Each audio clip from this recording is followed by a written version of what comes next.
Well, this week we're looking at how COVID-19 will bring permanent changes to our lives, and tonight we're taking a look at education. Channel 3 Eyewitness News reporter Shante Passmore explains the lessons learned during the pandemic and what could stay with students permanently. As soon as Damari Borns could be in person at school, he opted for it, despite his mom's concerns. Are you sure you want to be hybrid? I didn't sign up for online school. I told my mom, I can't stay at home because I'm not going to learn. This is a critical year for the high school junior as he thinks about colleges. And while he prefers face-to-face time with teachers, he believes a remote learning option is here to stay and may possibly affect a winter staple in New England.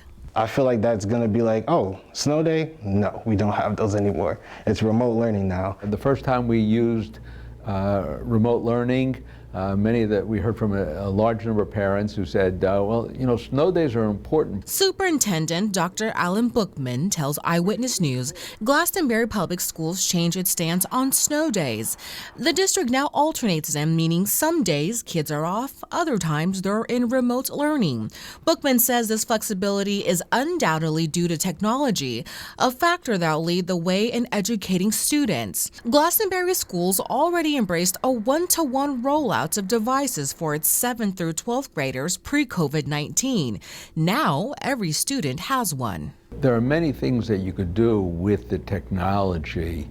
You know, for us, we haven't purchased a textbook in many years because everybody is using technology. Marlboro kindergarten teacher Amy Ferrier has only taught remotely once since fall started because of a snow day.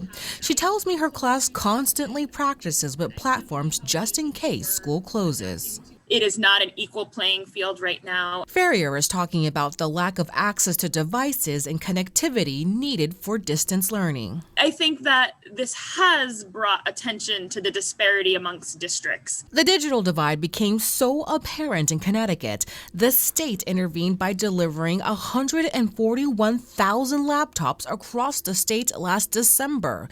As part of Governor Ned Lamont's Everybody Learns initiative, the state spent federal funds buying the devices and establishing at-home internet connections.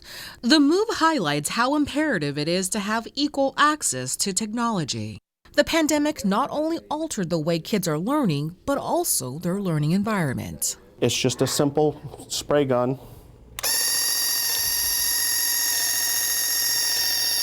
And they'll go through, the custodians will have them on their carts and go through the entire school. Also here to stay, a new way of cleaning. Back in Glastonbury, the district explains how it makes its own sanitizer.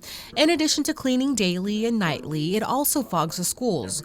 Gone are the days of spray bottles and rags. This cuts that time down, but also gets in more of the nooks and crannies that you probably wouldn't get with a rag. As educators analyze these changes, Borns and his mom say the pandemic also created moments for self-reflection. What is it that kids are able to do that allows them to breathe? While education is certainly important, they say, so is taking the time to turn off the screens for a bit and escape from the upheavals unearthed during this time.